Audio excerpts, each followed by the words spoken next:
like Final Fantasy is there is an airship captain named Sid in it. Sid. Mhm. That's the one thing. Besides Yeah. that, it's like, okay, why is this called Final Fantasy? Like, it was about, like, the Earth. I don't even know if it's called the Earth in that. I should have... I was supposed to look at that instead of talk. Let's see, 4, 2, 3, 1. Ah! I did it right from memory. Anyways, Nice. but, yeah, it was bad. Oh, Barry's about to come back. Hold on. Mhm. Barry, my video game dad. Oh man, Barry has some wicked lines and revelations too. Like while you were gone, I apologize for not streaming any more of Barry? that because the game's not Thank very God good. you're safe. But no, Barry, he's got some like in his part in the first episode. There's a part towards the end where you have to shoot down this like log thing, or no, you have to like unlock this this crane thing to like knock over this gate. And you do it. You hit the switch, and then after that wakes up all these monsters, and they come over. And Barry pulls out his gun, and he's like, "Time." He says like completely straight face, "Time to break out the beer and nachos." God. Yeah, it's excellent. God, Barry. They're Looks so having, oh man. I didn't like that game. I think I I can made tell that you clear. Well, I haven't played it in like 2 weeks, brother. So I mean, maybe I didn't like it myself. It's Go check pretty it out. bad.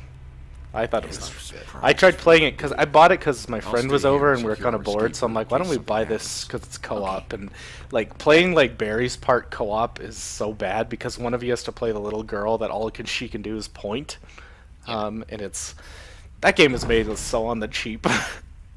So so far these 2015 releases like have not really been doing it for me. I'm trying to think of like new things that I bought in 2015. I know the two biggest purchases have definitely been that game and Type Zero. Oh, Type Zero. Yeah. Yeah. It's kind of growing on me, but I can tell I am never going to not have issues with that game. Just because I'm sure we're gonna talk about it on the podcast, but we can talk about it all we want right now, but the opening really turned me off because it was very word salad where it's just like Yeah. province name, faction name, people's names, Lassif, all this shit. Like they just throw it's just word salad. They just throw all this shit at you. And it sucks because that intro scene that's like it's not quite CG, but it's got like the imagery of like the gods and stuff like moving around, and it's got the narration from the woman, and she's talking, and it's like that scene is trying to explain to you like the baseline of that mythology that's where conceived all those years ago, and 13 was connected to this game into 15 also. And that scene I thought was nice. I thought that was nice. I was like, okay, this is like a brief. Yeah, it's fine that you guys want to give me this primer because I know they're bent on having this mythos, so that's fine. But then as soon as you get after that, it's like, okay, here's this whole global history of like the military history and a chronicle of this like conflict that you're coming into the middle of it. And I'm like, whoa, wait. I have never been to this place before. You cannot just tell me all this. It's like you're putting me through a history class, and then once they do that, they do another one of my biggest pet peeves in storytelling is here's a long dramatic sequence involving characters that you don't know, so you don't really care about them, but we're going to kill one of them, and it's going to be really sad, and it's going to be moving for you. We're going to drag it out, even though you don't know these people. You have to be so careful with stuff like that. Like it works in like The Last of Us because The Last of Us is like really touch and go with that stuff, and when they hit on it, they hit it hard, but they keep moving. That intro in Type Zero with the guy and the chocobo is so like at the third moment that the camera panned to that kid, I was like, wait, really? Yeah, that was kind of Really? strange. We shouldn't go too much more into spoilers, but Yeah, I know everybody considers that stuff spoilers. I know. Yeah, someone yelled at me the other day for saying something that I didn't think was a spoiler, but apparently was. But there's Lisa Trevor again. Oh shit. Quasimodo, as Andrea called her. But what was I gonna say? One thing that actually really turned me off Type Zero more than the word salad thing, because like sometimes games just have troubles with that, just throwing out a bunch of exposition, whatever. Yeah. The thing that really bothered me though is the motion blur is like Yeah. out of control in that. It's crazy. Yeah. And in the way how snappy the camera is, I'm not even kidding. That game gave me like a big time headache. Like I had to stop because I was like, oh god, I need an aspirin. All that Um, stuff makes it feel very much like a sort of a chore to play almost. oh yeah, it is. Yeah. And It's the worst thing about it is, it's like every time I see screenshots of that game, including the ones that I take and post to Twitter, like that motion blur stuff, y'all mhm. ain't hiding that that game doesn't look that hot. Oh no, it's not a That's like, very. It's yeah, very much like I get that it's a PSP game, but like I think they could have done a little better. Um, yeah. I think Sophia posted a screenshot the other day that looked like it was like this is a $60 PS4 game, but it was like very it looked terrible. Like people throw out the term PS2 game.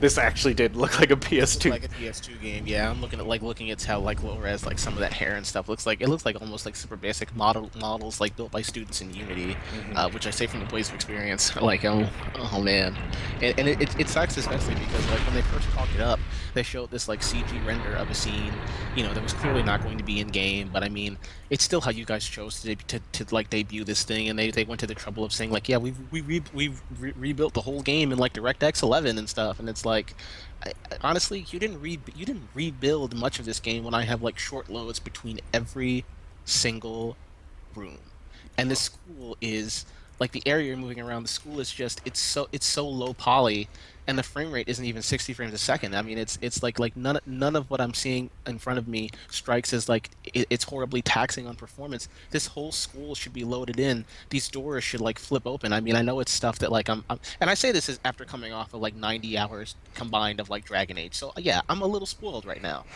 But it's difficult to not notice the fact that I can go from a game like that where I have an entire keep, literally a castle with like dozens of rooms and everything is loaded in at one time, or at least it's masked for me to think so. As in, I can open a door and go to a new place, and that's it. Except for when I want to like when you want to craft, you have to go to it loads in a different scene.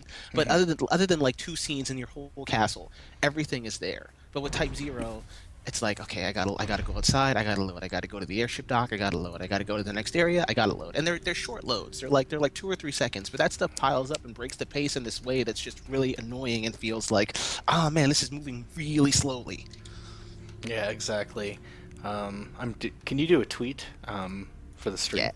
But yeah, no, I agree.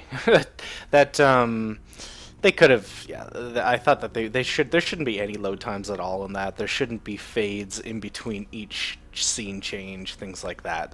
Yeah. It's not impressed with their performance, but I think they could have done a lot better. Oh man, that's the perfect review headline right there. Is Final Fantasy Type Zero review. Not impressed with your performance. Yeah, that's true. Fits with not only is it an amazing reference, but it fits with the school setting, which just really makes it work. Yes, no one would get the reference, but I still like that line. But It's fantastic. It's fantastic. but do you know that George St. Pierre is in? Because that's who you remember what that's from. But Yeah. he's actually in Captain America: The Winter Soldier.